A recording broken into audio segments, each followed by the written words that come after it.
Solving systems with substitution. When we solve a system with substitution, the first step is to get a variable by itself. Solve for a variable. Once we've isolated one of the variables in an equation, what we do then is substitute that variable into the other equation and solve. So the question you might ask, what are you trying to find? You're trying to find an ordered pair that makes both equations true. One way you could do that is to graph both lines, because the lines are all the solutions to each equation. They're all the points that are solutions. And where those two lines intersect would be a solution for both of them. Well, this is an algebraic method to find that same point. We're looking for an x and a y that will make both equations true. On this first example, what you should notice is that there's already a variable by itself. A lot of times there won't be. This first one's ready to go. I know that y is 2x minus 13.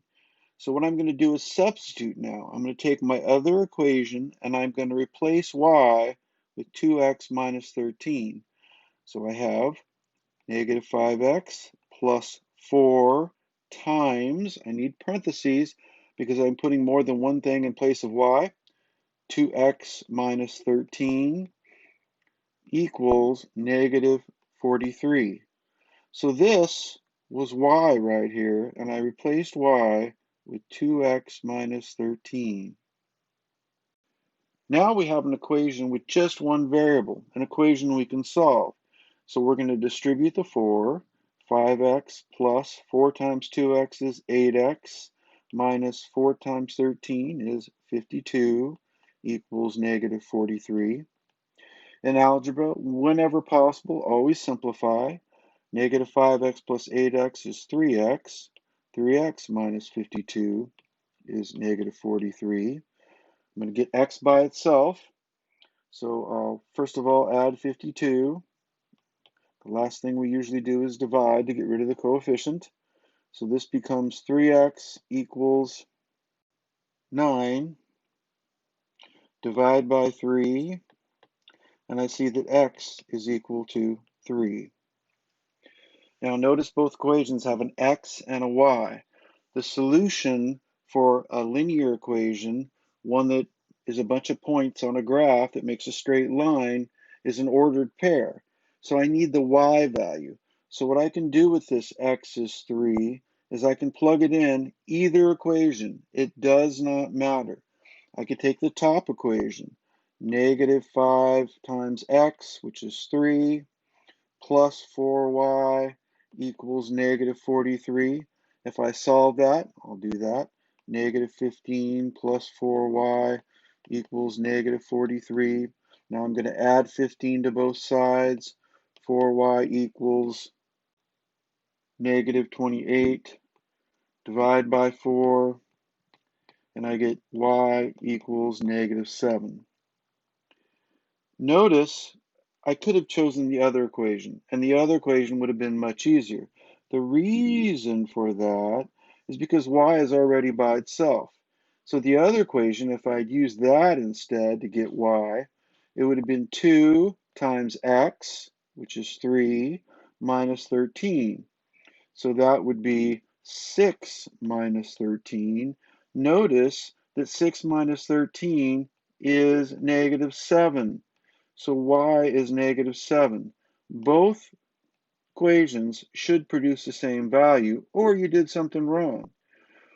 The answer again is where two lines would intersect. It's an ordered pair that makes both equations true. And the ordered pair is 3, negative 7.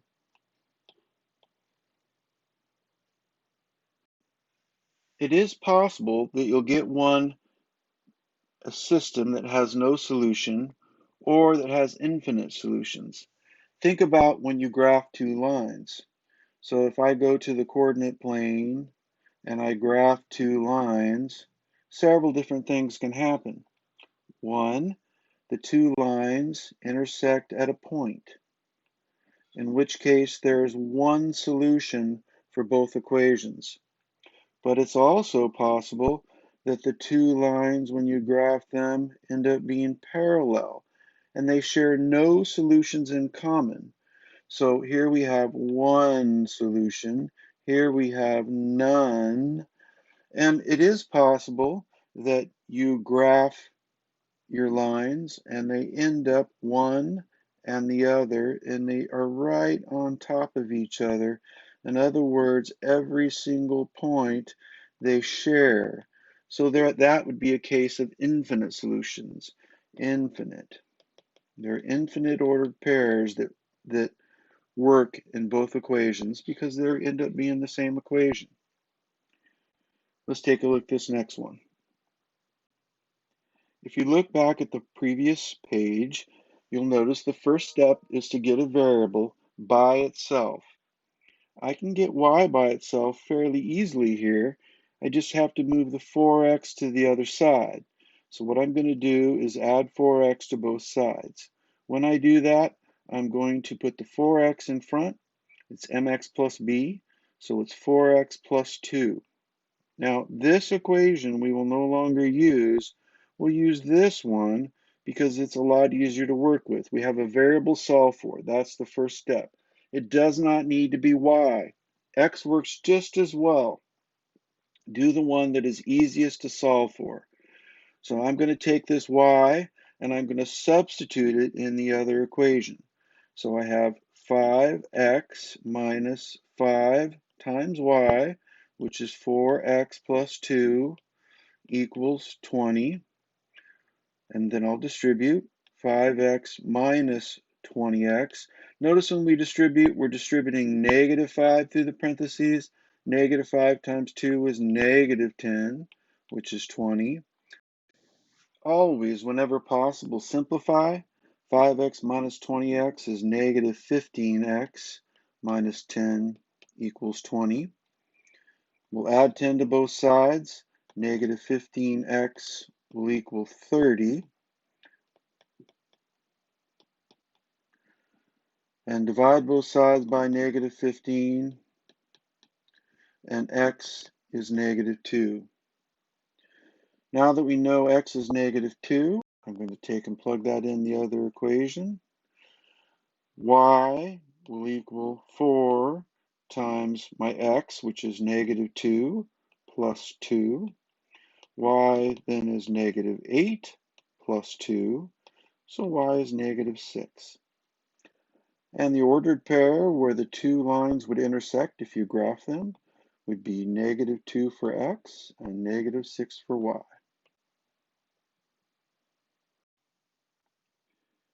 Let's try this next one. I'm going to get a variable by itself. The easiest variable to get by itself is the x. All I need to do is move the 3y to the other side.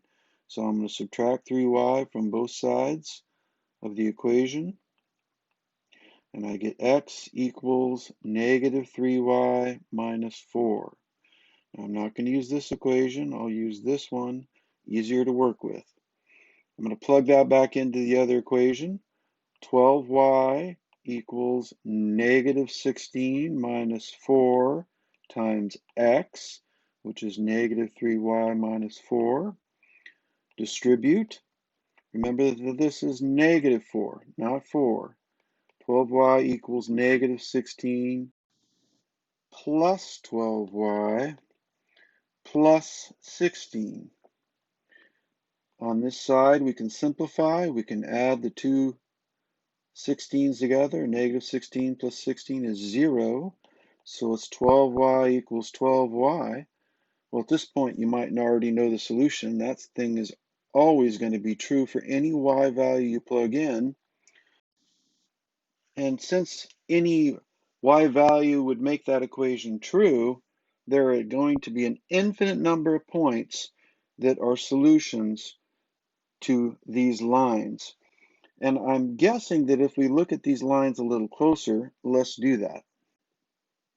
The bottom equation, if we solve for x, we'd have to add 16 to both sides.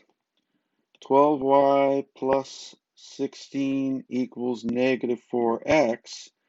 And then if we divided everything by negative 4, we can see that x would be -4 plus -3y. In other words, let's turn that around. It's -3y minus 4. And we can see that the two equations are the same. This is the scenario when you graph two lines on the coordinate plane,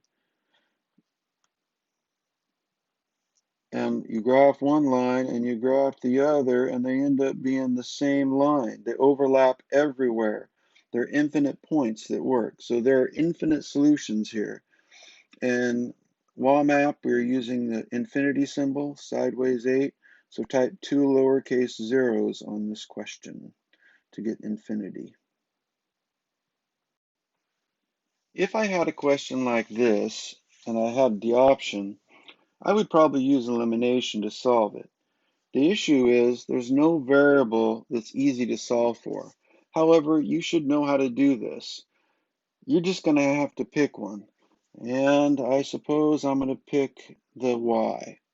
So I'm going to get y by itself. I'll add 6x to both sides. 4y equals 6x minus 10. And I'll divide everything by 4. And y will equal, reduce, divide both by 2, simplify. 3/2 x minus, simplify again, divide both by 2, 5/2. So we're going to take y and substitute in the other equation and see what happens. This becomes 9x minus 6y. Y is 3/2 x minus 5/2 equals 45. And this isn't going to be too bad because when we distribute 6, it's going to eliminate the fractions.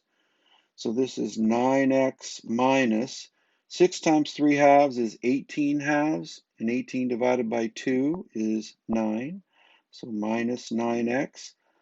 And -6 times -5/2 is going to be positive. 6 times 5 is 30. 30 divided by 2 is 15 equals 45.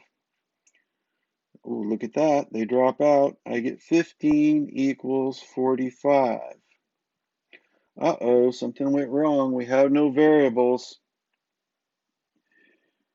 This is a no solution. No solution. And on WAMAP, we are going to put D and E for saying that the answer does not exist. Two more examples. Question 13. Sometimes students get confused when they're asked to substitute here because you've got two variables by itself. Well, that means you're going to take one of these equations and plug it in for y in the other equation. So this ends up being -3/4 x plus 33. I replaced y right here with this equals 2/5 x minus 13. Now I'm going to get rid of fractions. I'm going to multiply every term by a number that will cancel both 4 and 5. It's the least common multiple. Sometimes you hear it called the common denominator when you're adding fractions. The 4 and 5, the common multiple is 20. So I'm going to multiply everything by 20.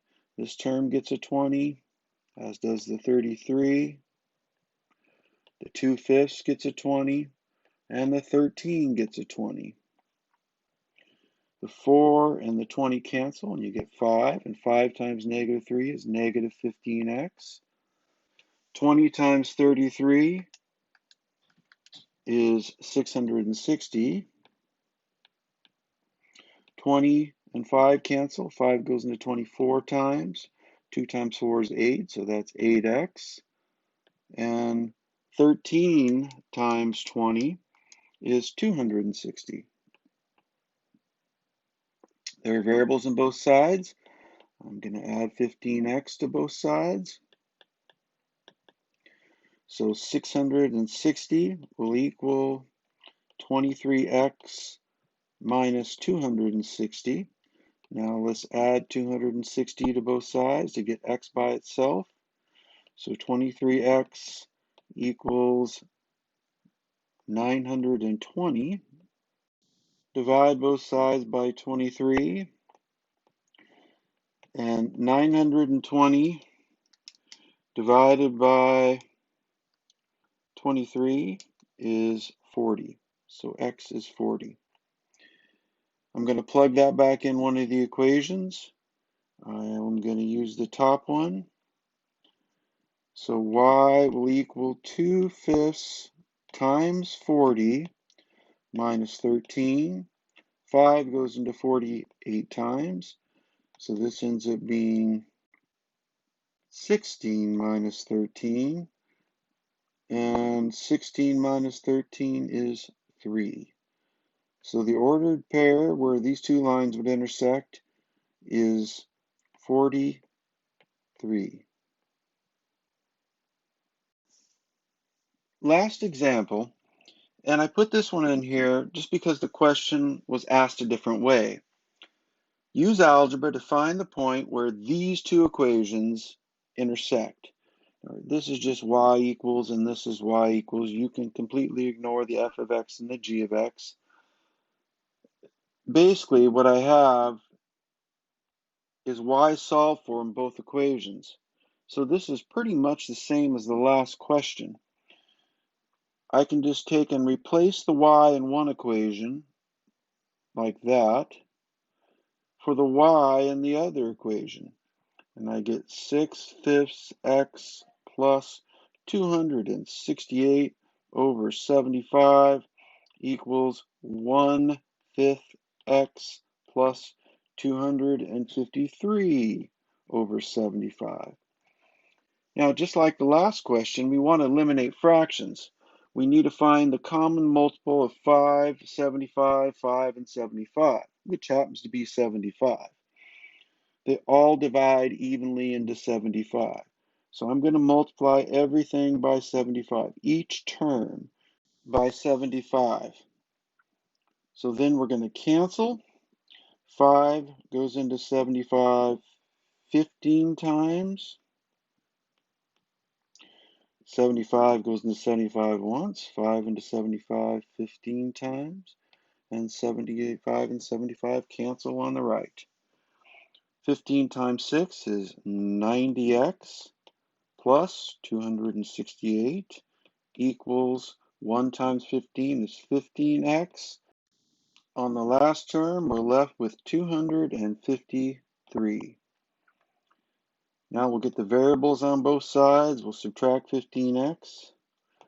90 minus 15 is 75x plus 268 equals 253. We'll subtract 268 from each side. 253 minus 268 is negative 15. So 75x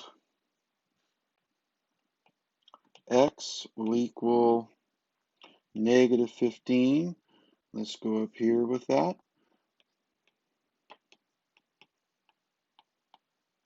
Divide both sides by 75. And I believe they both divide by 15. 75 divided by 15 is 5. So divided by 15, 1, divided by 15, 5, and I get negative 1/5. Now I'm going to plug that back in one of the equations. I'm going to use the original one. So it's y equals 6/5 times negative 1/5 plus 268 over 75. This is negative 6/25 plus 268 over 75. Now you can do that on the calculator, but the common denominator is 5. I need to multiply 25 by 3, so I multiply the top by 3, so it's the same fraction. This becomes negative 18 over 75 plus 268 over 75.